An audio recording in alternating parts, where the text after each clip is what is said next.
Hello, welcome back to the Finding You podcast. I'm your host, Franeiss, and I don't know about you. How you guys been feeling? I have been personally feeling so tired. I think it's this full moon that's coming up on Friday in Taurus.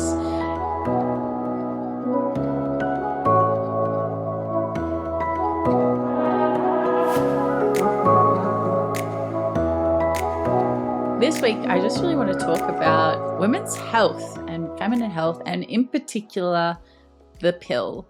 Now, this has actually been a hot topic that I've noticed on social media as of late. It's just been something that's really coming up. So I was going to talk about my spiral journey this week, but I decided that I'm going to let that go for a little bit longer and leave you guys hanging because it's not quite ready to come through yet. So I'm going to speak on this instead. This is something that I'm actually quite passionate about, quite interested in, and something I've personally dealt with along my journey as well.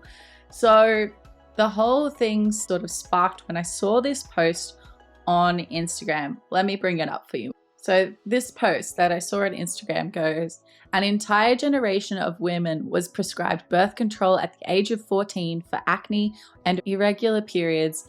And now that same generation is dealing with PCOS, hormonal imbalances, depression, and infertility. Let me just double check what PCOS is. PCOS is polycystic ovary syndrome.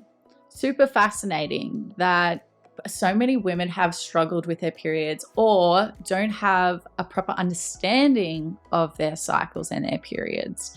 This might be a bit too much information, but the more we have these sort of open conversations and discussions, the better we all are, because we need to understand each other's bodies and how they work, and especially women where we work in such long cycles.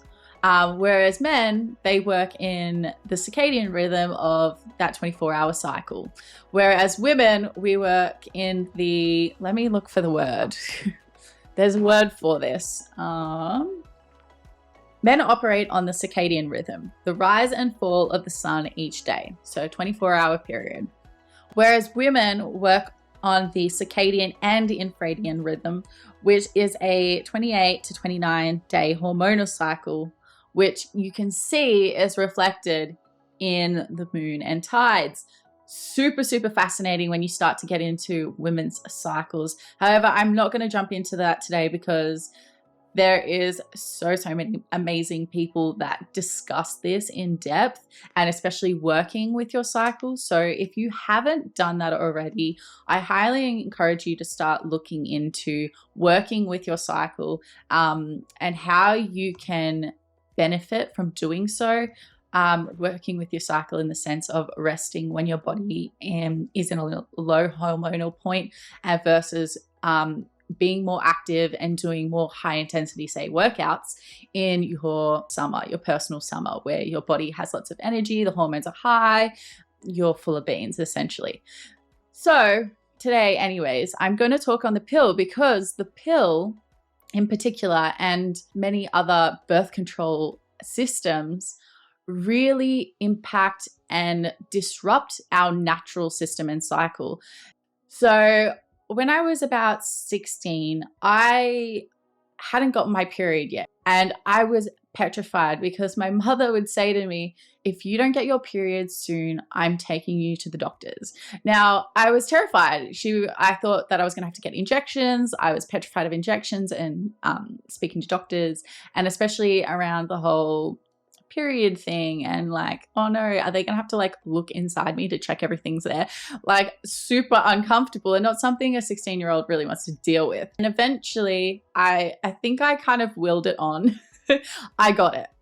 However, at the time I was also struggling with pretty bad acne. It was getting quite cystic and painful, and like at the time I didn't realize, I knew, but I didn't think it was that big of a deal, and that my diet had a big impact on the fact that this acne was showing up. I was definitely eating a lot of dairy at the time, which has a huge impact on female hormones. I think I said huge really weird just then, but it does have like a major impact on women's hormones because of the hormones that is already in the milk and the dairy. So I went on the pill at 16 because of my acne. And because also everyone around me was kind of going on the pill. And I thought that was like the cool thing to do. People kind of thought that if you're on the pill, you must be sexually active. So you must kind of be cool. And that was either just me in my own head that I built this story up, or this was generally the truth. I can't really remember. And my mental health was already somewhat struggling. And then putting the pill in the mix, my mental health decreased. I was depressed and anxious. I started gaining weight. And then to reverse the weight, I would like stop myself from eating.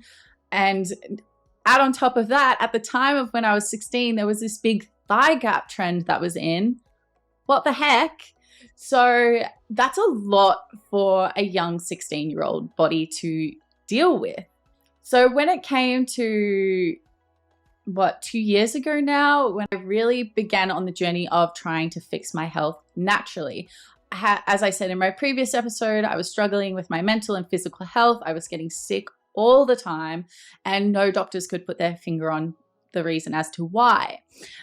So when I was jumping on my natural health journey, I decided it was time to come off the pill. I needed to know who I was without the pill. So I went into the doctors to see if I could talk to a female doctor about what other ways are there? Is there a way that I can track it? Is there a way that I can understand it so that I don't get pregnant?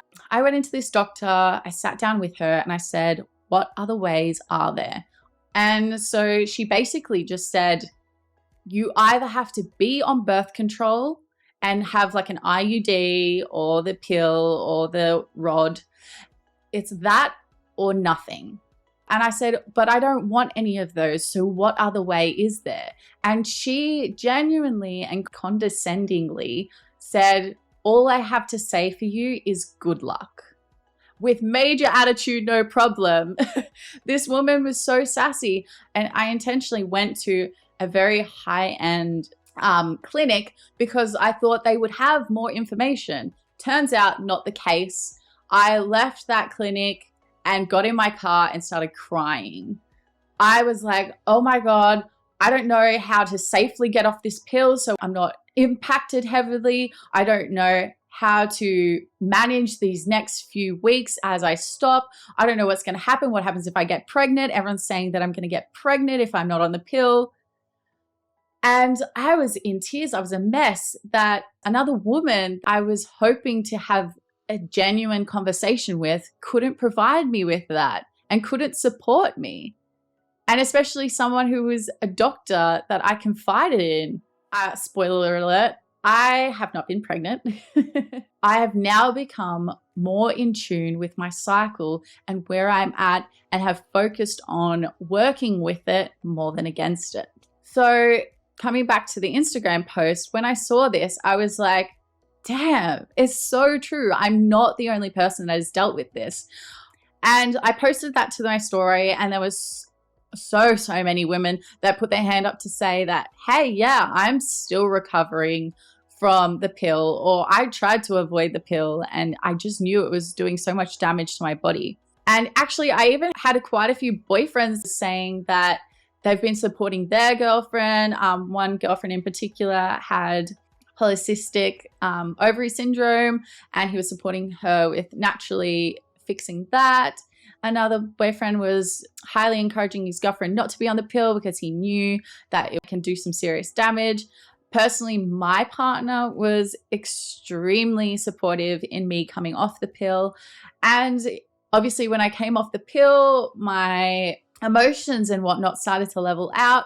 I hit a point where my acne did come back, but I had to fix my diet and my sleep and everything else to bring that back into alignment. Obviously, my skin is definitely reactive because I'm still got a lot of detoxing to go. There's a lot of stuff all around us all the time.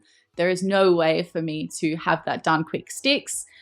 So when it came to this point, my mental health definitely became better after coming off the pill, but it made me realize how much trauma and other stuff was in my body.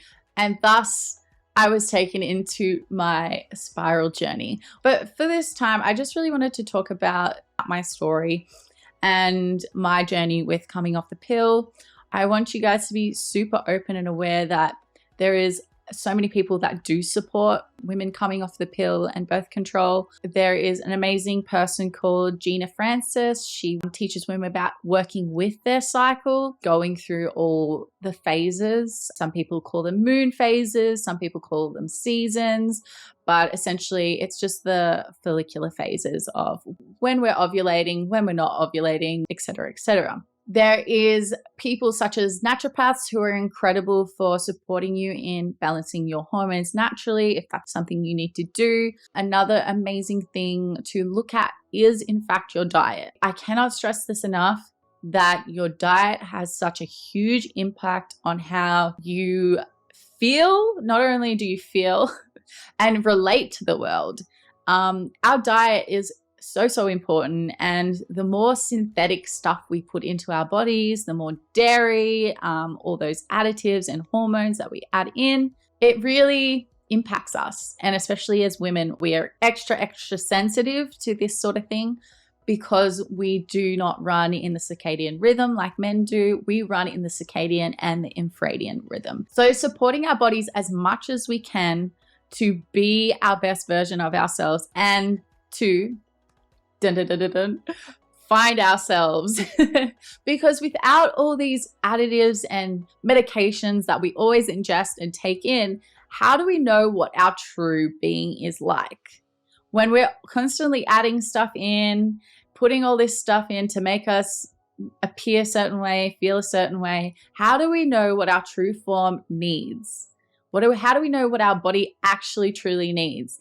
And what I have found personally is that I personally needed to cut out the dairy. I needed to detox majorly. There was just so much stuff going on. Parasites, another big one that has been quite a buzzword lately.